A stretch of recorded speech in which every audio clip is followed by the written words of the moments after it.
Good afternoon and welcome to the annual Mayor's State of the City Address. The State of the City has been held during a traditional Rotary meeting for more than 40 years and is co-hosted on a rotational basis each year by the Salem Area Chamber of Commerce, the Rotary Club of Salem, and Salem City Club, all in cooperation with the City of Salem and the Office of the Mayor. My name is TJ Sullivan. I have the pleasure of serving as the president of the Salem Area Chamber of Commerce, and it's our honor to host this year. But first, let's take a moment and thank the Sprague High School String Quartet for that wonderful music.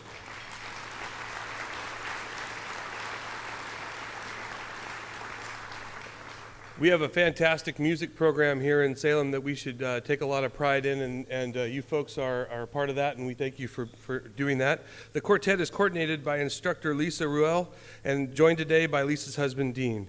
We're fortunate to have such great students and music students here in Salem. And so the members of the quartet have prepared a special piece for us, and I'm going to turn it over now to the first violinist, TK Dart, who will introduce the other members of the quartet and tell you a little bit about the number they're going to perform. Good afternoon,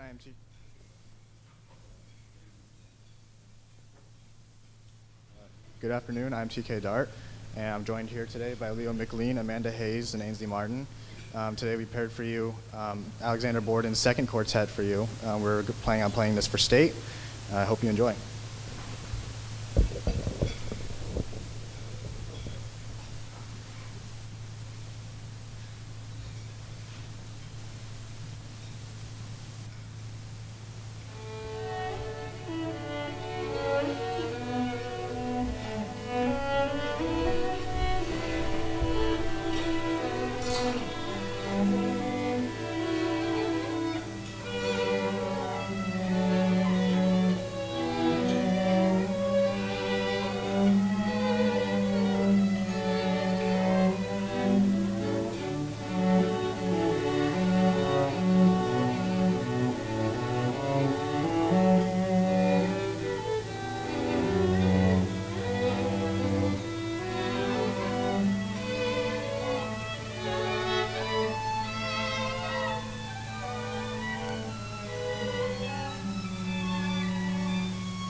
Fantastic job, guys, and they're open for events, weddings, receptions, bar mitzvahs, so check in with them after this address and they'll get you more information. Now I'd like to welcome up Pastor John Lipton from Capital Baptist Church to the podium for our invocation, which will be followed by the Pledge of Allegiance. Pastor Lipton.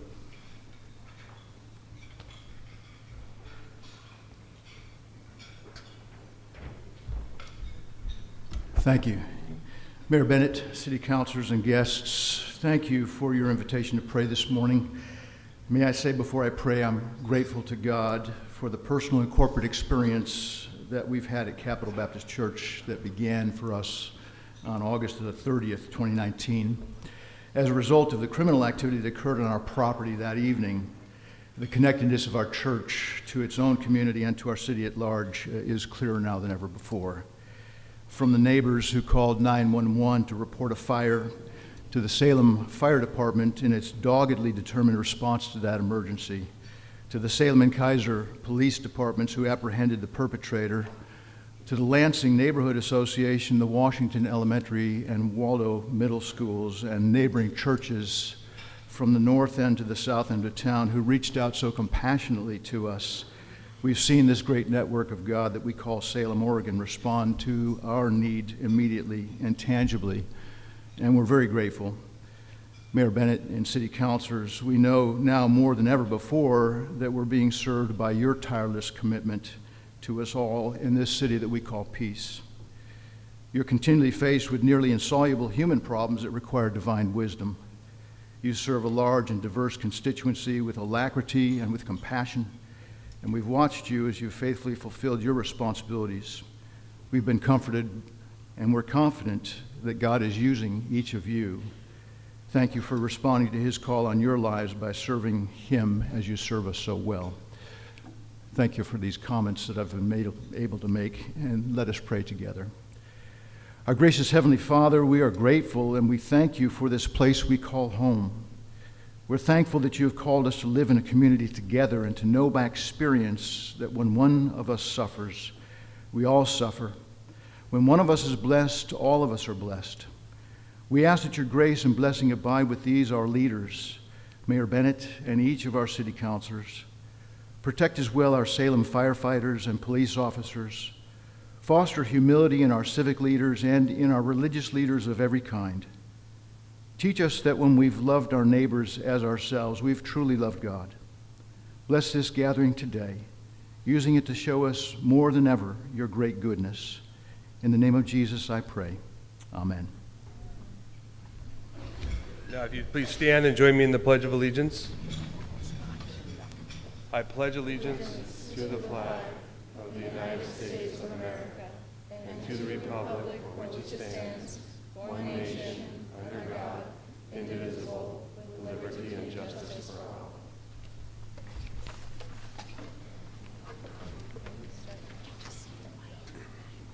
I want to take a moment now to introduce some of the elected officials who are joining us today. Marion County Commissioners Sam Brentano, Kevin Cameron, and Colm Willis. Polk County Commissioner Lyle Mordhorst. I think I saw Turner City Councilor Steve Horning in the room.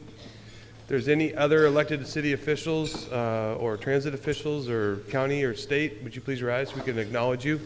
Thank you for your service.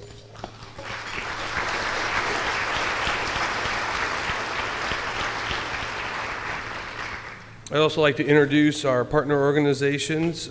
City Club President Sharon Pearson is with us today, and Tammy Denny, Rotary Club of Salem President, was unable to attend, but I'd like to acknowledge President-elect Sue Bloom, who is here with us today. And now yes, please clap for them. And now it's my privilege to introduce Chuck Bennett, who's our mayor.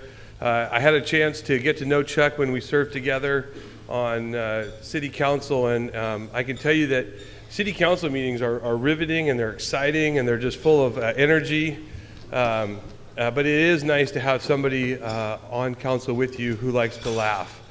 And I appreciated that most about Chuck was that he saw how humor could oftentimes tamp down the tension. But what I really appreciated about working with Chuck and what I've seen from him and has grown as he's moved into the mayor role.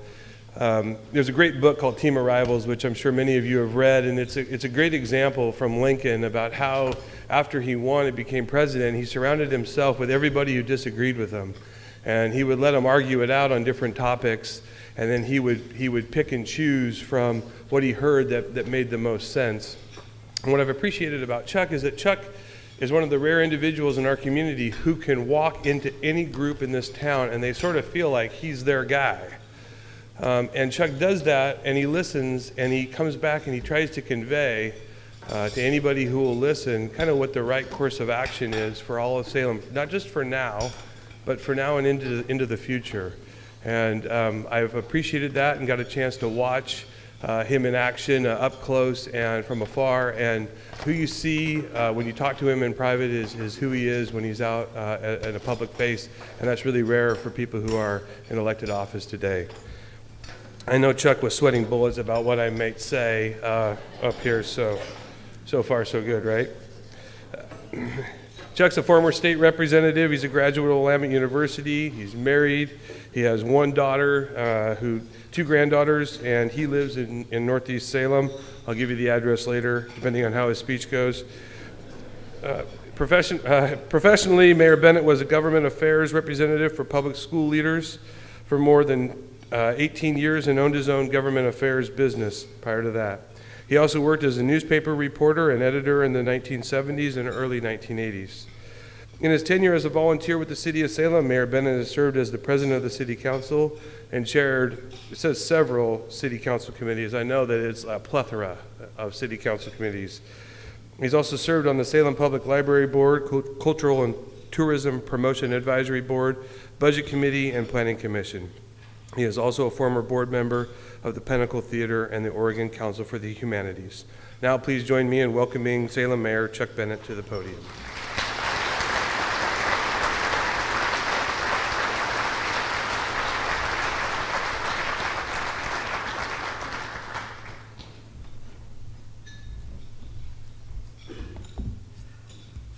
Well, no pressure here.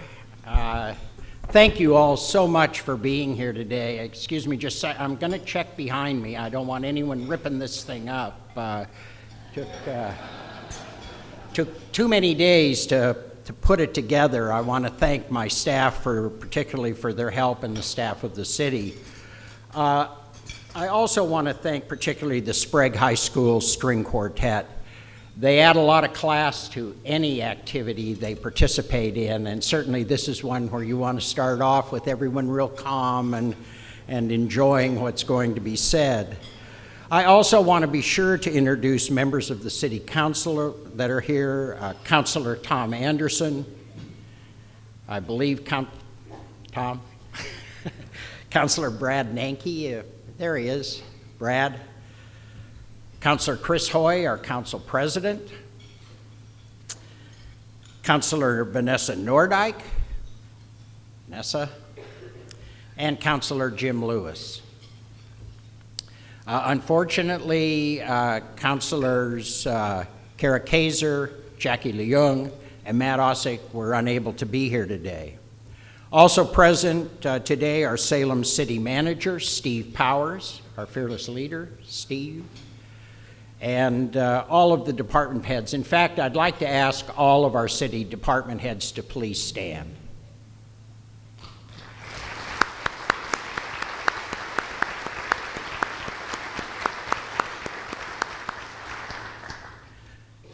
I also want to recognize and thank the members of our unions, the police union, the firefighters union, and particularly AFSCME, really our line folks who really make it possible for us to continue to have a motto of Salem at your service. So thank you to all of our city workers for the tremendous work they do.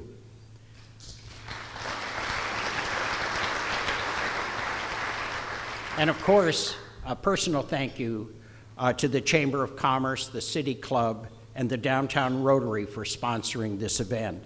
Each year, you give our community an opportunity to hear how their city is doing, where it's been, and in some cases, what to look forward to.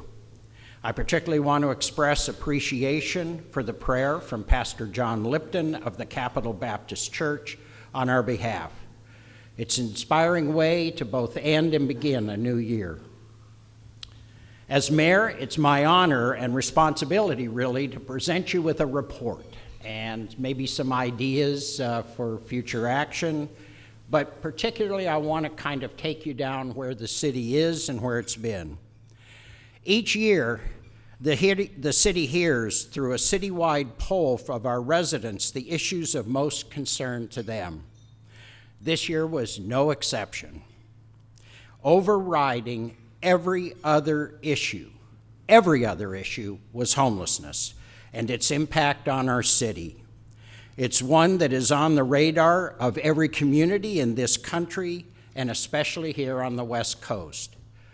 And the clear, absolutely clear, unambiguous response in Salem was simple: solve it. No excuses, no half measures, no ducking or weaving or hiding its impact on our streets, neighborhoods, business community, or the general morale of the city we all love.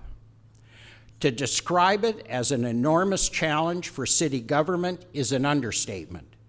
The city is constituted to provide services like fire and emergency life-saving actions, police protection, water and sewer, a library, parks, planning, code enforcement, and an environment that results in a robust economy. Direct social services has not been part of that mix, but today is an essential element in meeting the needs of our many homeless residents. I can report to you that we've been successfully realigning our mission to meet this challenge. Today, Salem provides homes for over 8,000 individuals in our community. These are low-income or homeless residents. The city also maintains a healthy policy of affordable housing development in the private sector. Our housing rental assistance program is housing over 269 of our hardest to house residents. These are folks who've been unsheltered for at least 10 years in our community and dealing with combinations of health, addiction, trauma, criminal convictions, and unemployment. Using the HRAP program I announced in my first State of the City address 3 years ago, we have placed them in private apartments with wraparound services in a program that is the largest dispersed Housing First program in the state. The cooperation between our housing authority and ARCHES, the Community Action Agency program for the homeless, is one that is being studied by many other local governments both in this state and outside of this region. Work is underway today to add another 180 units of housing for this same group. These units and the associated services will deal with post-hospitalization needs in cooperation with Salem Health, as well as mental health and other issues that have kept these folks unhoused. We're working with this session of the state legislature to greatly enhance the work of the City and Community Action Agency to add a badly needed navigation center to its services. This will include greatly enhanced program services and direct assistance to meet the additional needs and connections these folks need. It's planned to include a 24-hour day room, meals, and shelter for 40 more hard-to-house residents. We also joined with other local governments, including our friends at Marion and Polk counties, to create the Regional Homeless Initiative in Marion and Polk counties, which is focused on increasing the amount of federal dollars coming into our area to deal with specifically homeless individuals and issues. That has been a sorely lacking need in this region.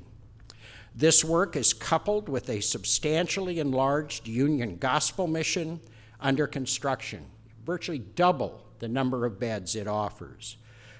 There's housing in the downtown center for Hope and Safety, new housing coming at the old Greyhound bus depot, in case you wondered what was going on there. This will serve the needs of women, abused women and families.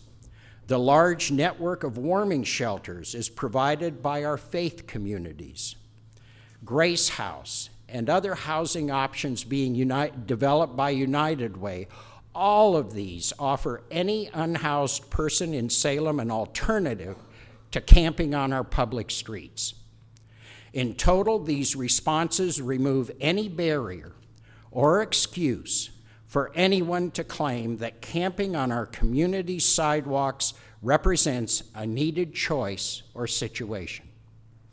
It should finally enable the City Council to follow the clear advice from our city manager and chief of police to enact a sit-lie ordinance. It is untenable that after decades of work and tens of millions of dollars to preserve our historic downtown as the vibrant commercial and residential center of this region, it is being jeopardized by the current unnecessary use of our public sidewalks for permanent 24/7 unsheltered living space with all of its attendant health and safety problems and costs.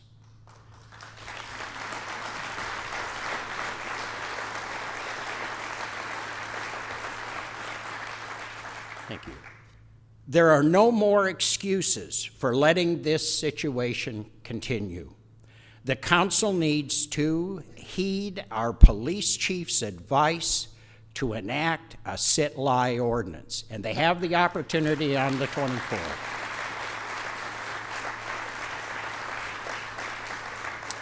I'd like to turn for a minute. This is to me, a sad situation and one that I think needs to be addressed, obviously. But I want to talk to you about the rest of what's going on in the city of Salem. And I want to start with what I think is really great news. Our unemployment rate is at a historic low. If you are willing to work, are willing to take a job, are willing to show up every day, there's a job for you in this community. Construction permit activity remains at a 5-year high for all construction types, including commercial, industrial, and residential projects. In total, about $600 million worth of construction and investment is either completed or underway over this past year. It's a huge commitment going on in this city. Our city now is the second largest in Oregon and is a magnet for new residents looking for a high quality of life in an affordable home or an apartment, and a great community to either raise your family, enjoy your career, and grow old, preferably all of the above. We're effectively using the federally developed Opportunity Zone programs, and our first major project will be rising from the former location of the Marion Auto Garage on Commercial Street across from here at the Convention Center. And by the way, the Convention Center itself will be adding additional space, I hope, over the next year. The new project across the street is a badly needed 7-story downtown hotel, which will begin construction this summer, hopefully adding another crane to our skyline. It will serve the needs of the burgeoning convention and tourist trade in Salem. There is a housing boom underway in Salem. From July 2018 to June 2019, the city issued permits for 317 apartment units, and in 2019, 429 permits were issued for single-family and duplex units. The downtown is thriving, despite the problems I described. Throughout last year, we saw new businesses locate and expand downtown, and there are several more in planning or under construction. It totaled $17 million of completed new housing, commercial, and office buildings on or adjacent to our spectacular riverfront. Our urban renewal grants continue to encourage private investment in our downtown. Perhaps the most visible project is the construction of a 146 micro-unit apartment complex at the old McMahon site that has been vacant for a decade. The Nordstrom site has been sold to a local team, and is actively working on leasing despite the headwinds of downtown homeless parked on their doorstep. Western Oregon University has purchased the Vic building on Ferry Street and will focus its higher education offerings to working professionals, and most classes in the evening will be in the evening and will include a Master of Arts in Organizational Leadership. Add to that Willamette University's agreement with Claremont School of Theology to relocate in Salem as part of that historic university's expanding educational opportunities, and I'll tell you, I am proud to be an alum of such a fantastic facility in our community, Willamette University.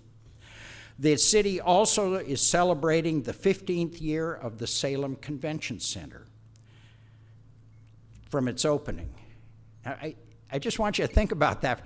15 years. Remember, if you think back, the debate that went on about having a convention center. Does Salem need a convention center? And does it need one here, and should it look like that? I mean, we had lots of discussions back in those days. Well, just to kind of let you know how the community responded, in that time, it has had 1.2 million event attendees and made more than $51 million in total net revenue, to where we're retiring its bonds early on that project, on this project. It's hosting 580 events each year with over 103,000 attendees visiting and exploring Salem and actively using our downtown shops, restaurants, and historic sites. And this is only part of the exploding tourist trade we saw, exploring tourist trade. And we saw 2.5 million people visiting this area last year. The estimated income from this sector alone is $603 million of economic impact, and that signals the 11th consecutive year of growth in that sector. It also generates $4.4 million in transient occupancy taxes, which go to support the growth of tourism, maintenance of our historic sites and homes, and supports art and cultural activities. These programs include the Salem Art Association, Willamette Heritage Center, Deepwood, Bush House, Discovery Village, the historic Elsinore Theater, the Hallie Ford Art Gallery, and the Multicultural Center and its annual World Beat Festival, which has joined the Salem Art Fair as major regional events. The city is in the process of completing its feasibility study for downtown, evaluating the demand for high-speed broadband and for free Wi-Fi.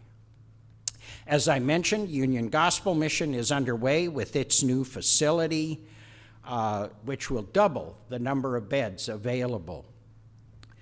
It's in North Downtown. By the way, it's across the street from the new police station, which will open in September.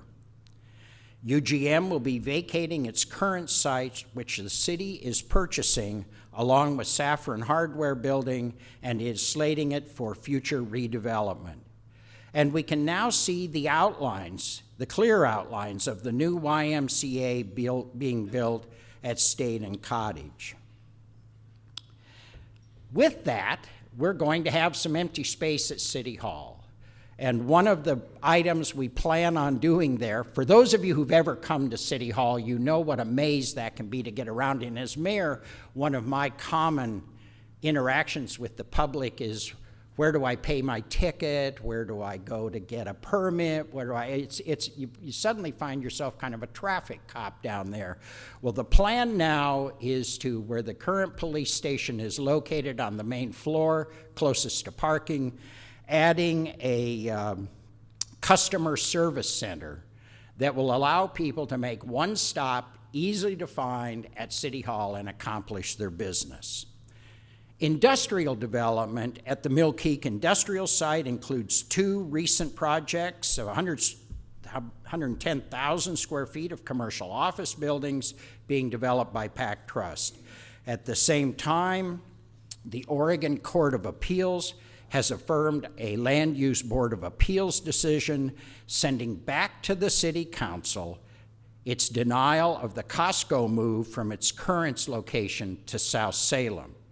It will be coming to Council for review and I hope positive action, moving that facility to a more appropriate location that meets the needs of its well over 100,000 members in this community.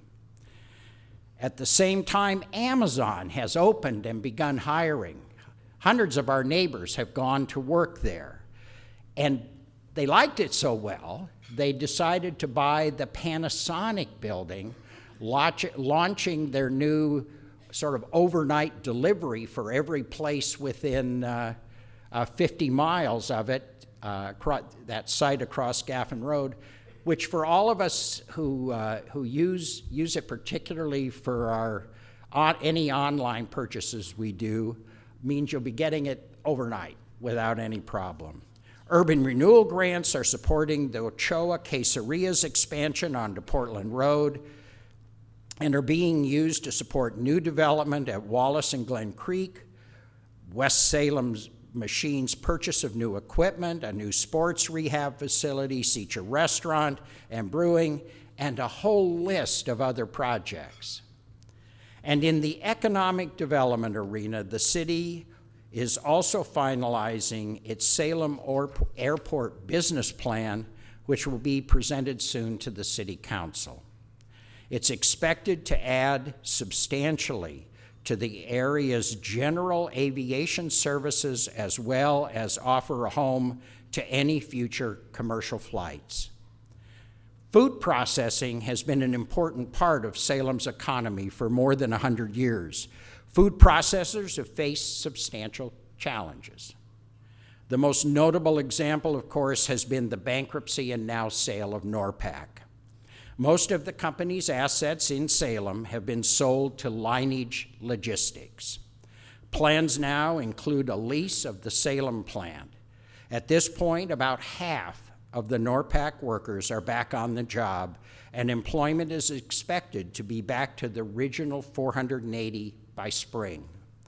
There's a substantial effort as well to assist workers who've decided maybe food processing isn't where I want to spend my career, and assisting them in looking for new opportunities as well.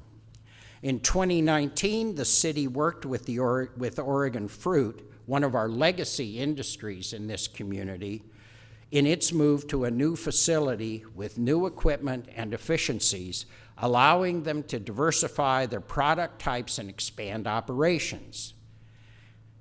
There has been a tremendous effort in our fire department to improve its cardiac arrest save rate.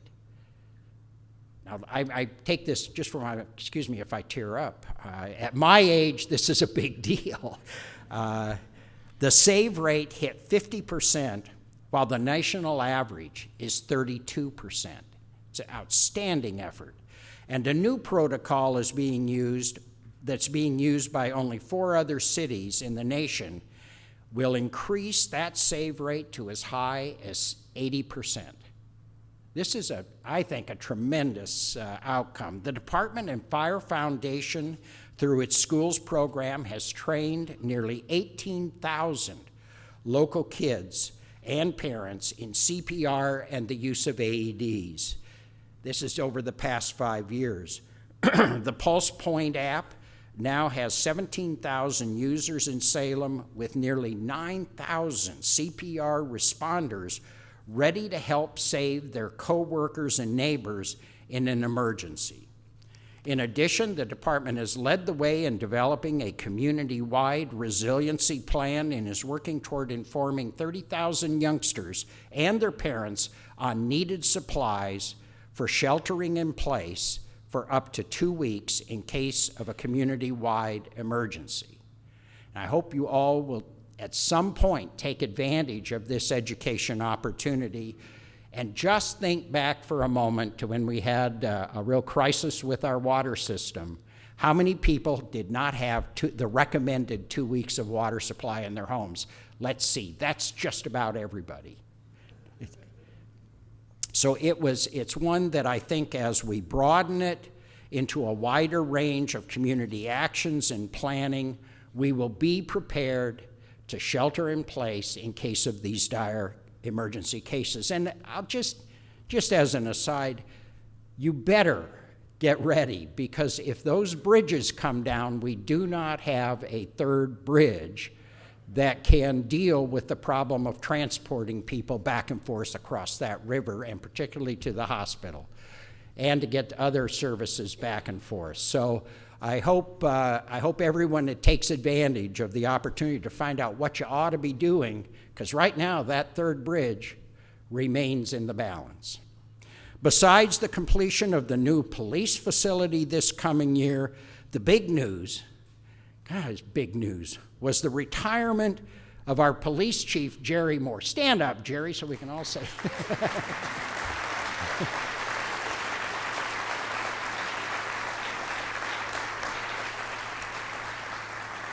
The really good news is Jerry has agreed to stay on for a while, but the hiring process is underway for a replacement. It's a replacement if there ever could be one for Jerry Moore. And that will begin in the spring. And by the way, no pressure on the new guy, none. This community loves our chief. In addition, the police continue to work closely with neighborhood associations.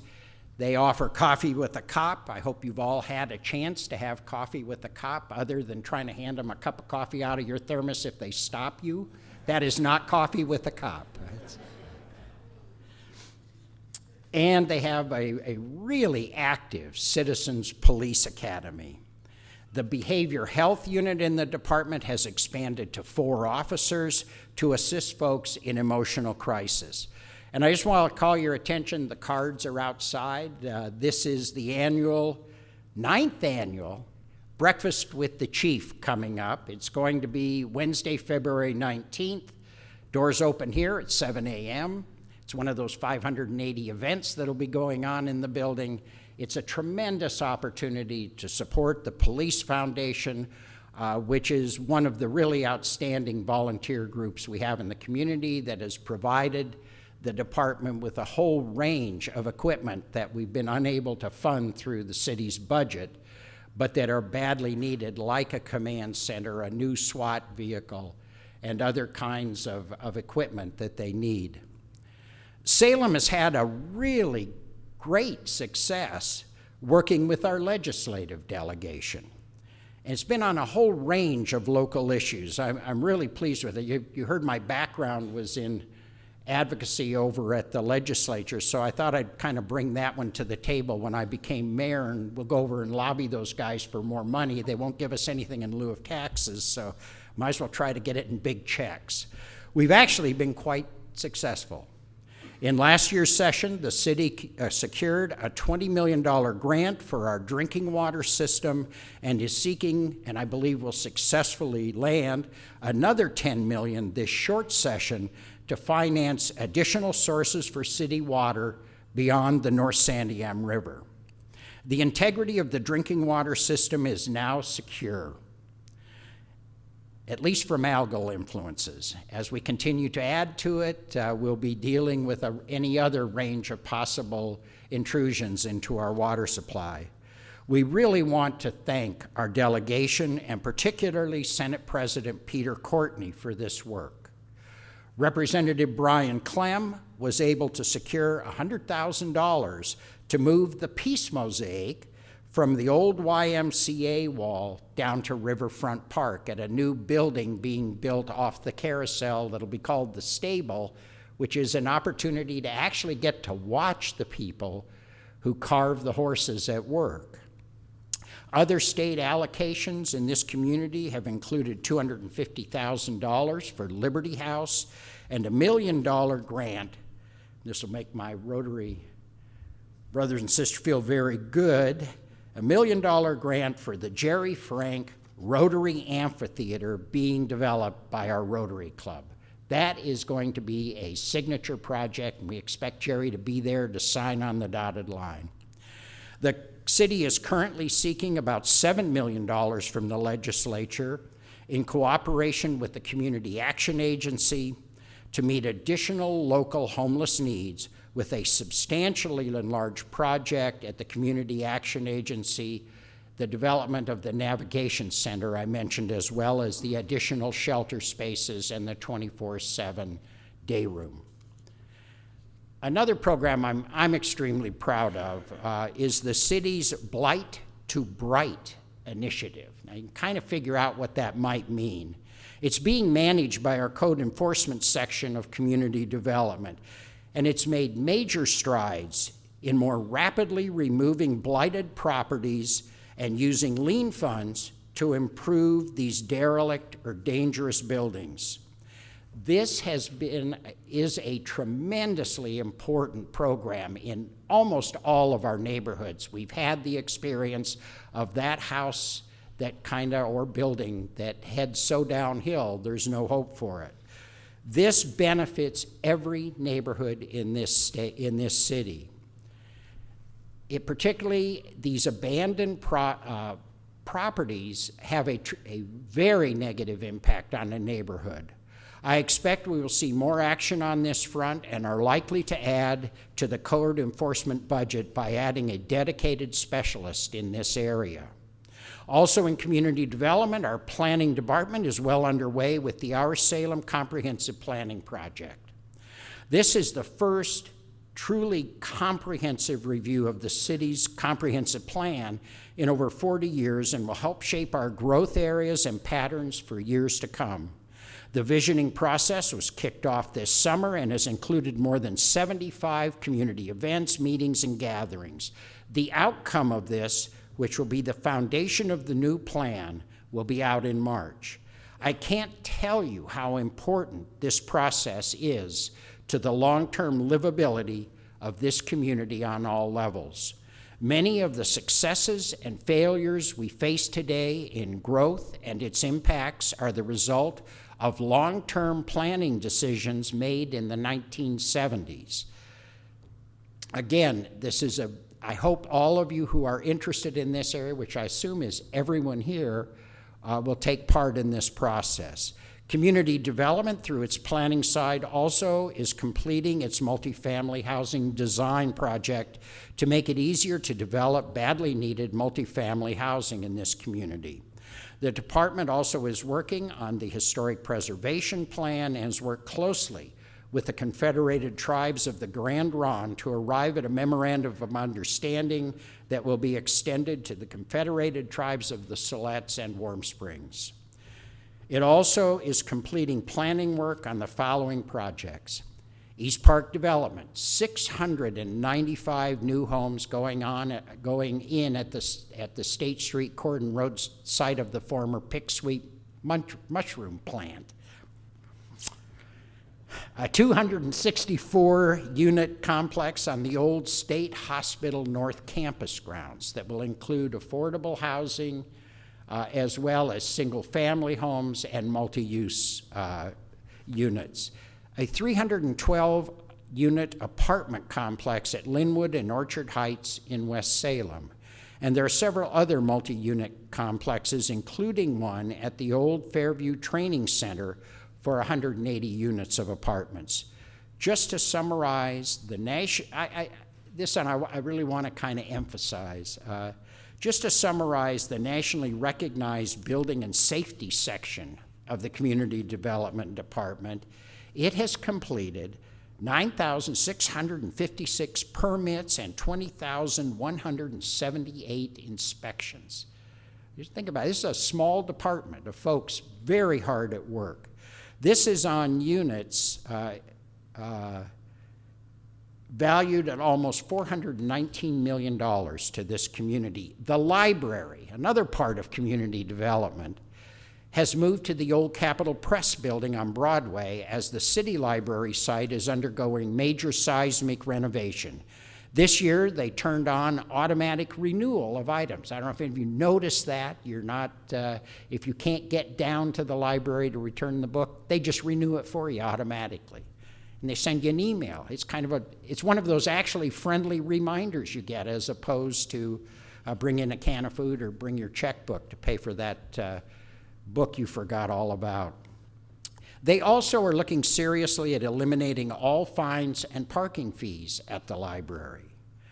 Perhaps the most difficult area of activity in the city to summarize quickly is the substantial impact of our Public Works Department. It has an impact on every aspect of our lives. It includes transportation, streets, sidewalks, crosswalks, traffic safety generally, climate action planning, city construction project oversight like the new police station, our water supply and delivery system, and our sewer and stormwater systems. Let me just hit a couple of highlights, and believe me, given the amount of work being done by this department, it truly is only highlights.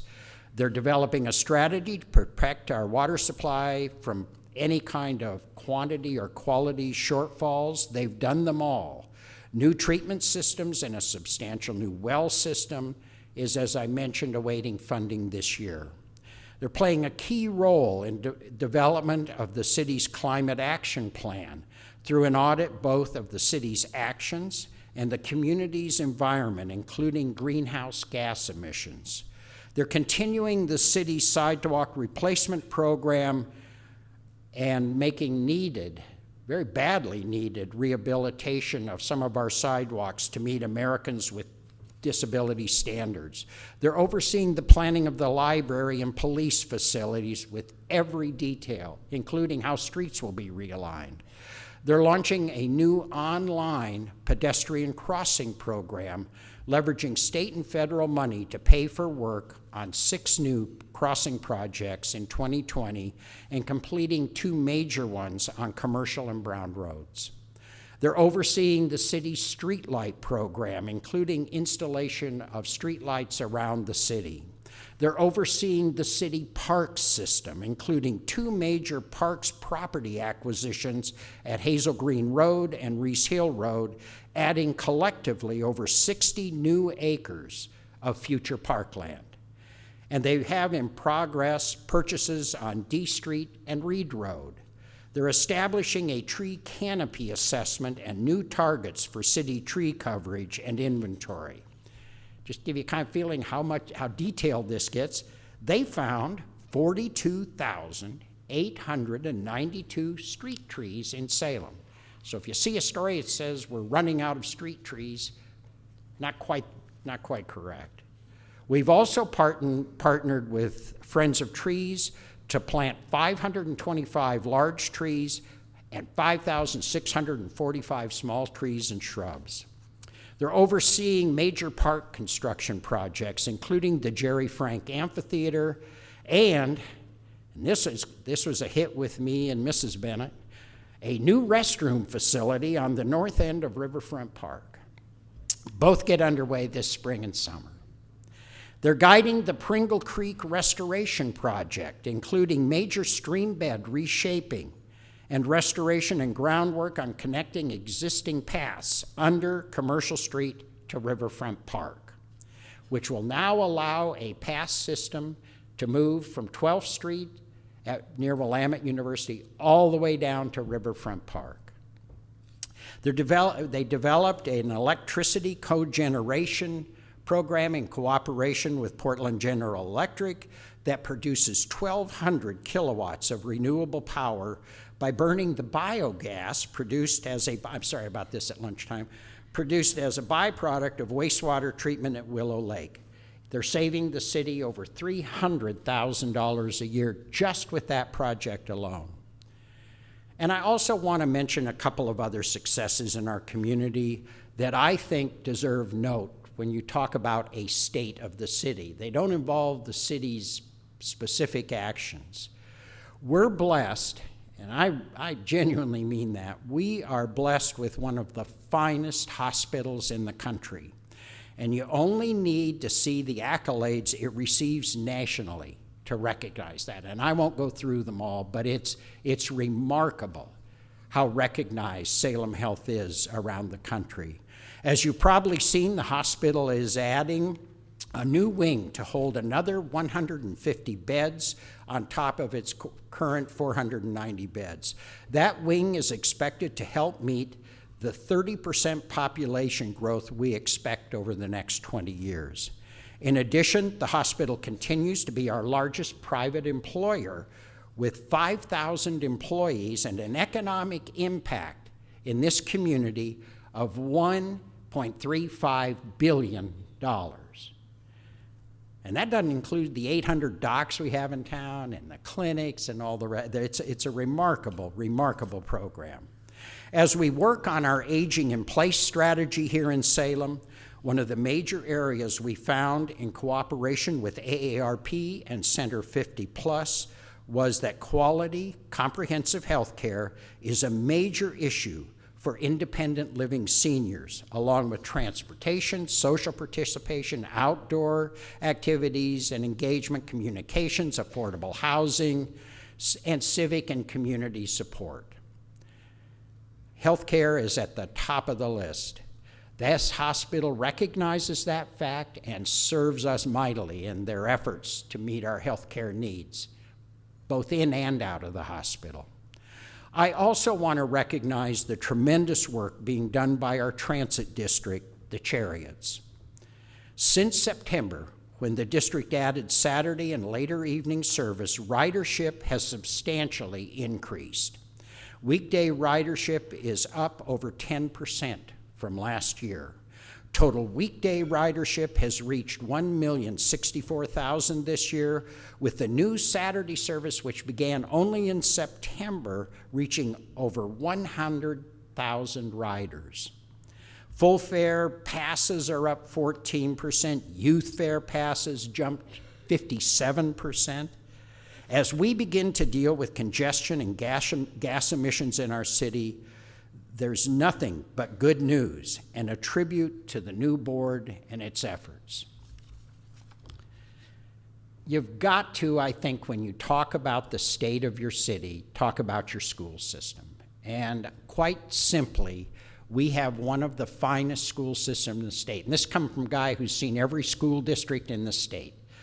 Our superintendent, Christy Perry, is just one of the finest superintendents in the nation. We are so fortunate to have her outstanding school board, her leadership group, her teachers, her classified staff, and particularly the students who have raised their graduation rates well beyond what I think any of us expected. As mayor, I meet often with people looking at relocating here, whether it's a business or resident. First question, what's your school system like? And I can, without pausing, say it is absolutely outstanding. And I just am really pleased to say that. I hope you find the progress in this community the community is making on all fronts as exciting as I do. With the kind of can-do, volunteer, professional, business, and nonprofit service underway here, we can only look forward to better days. I'm convinced no issue, no matter how troubling, difficult, or challenging we face, will not be overcome. And I want to assure you that your city government and the elected officials at this city, county and state as well, will continue to meet the goals you set for us. Nothing is beyond our means or our dreams in every aspect of our community life. So I hope you'll join me in facing 2020 with a conviction and sort of a spirit of get her done. And I promise you I will be here again next year to give you a report on how it went. Thank you very much.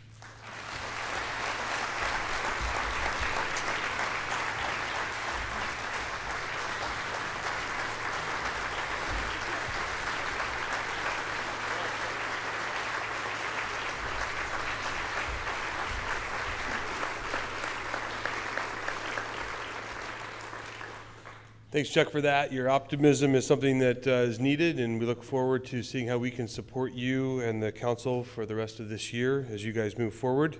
On behalf of the Rotary Club of Salem, Salem City Club, and the Salem Area Chamber of Commerce, I want to say thank you. First to the city staff for being here and helping to arrange today's event. Allied Video and CCTV for airing and streaming. You guys do great work in concert together. And I want to just take a second, the conference center staff. This morning there was an event that started at 7 a.m. And didn't get over until 10. And it was in this room, and it was amazing to see. And as that event ended, they came in, and it was quite an operation to get this room flipped. And we take for granted the good work that they do, the excellent food and service that they provide. And so I want to just, if we could corporately thank the conference center staff for.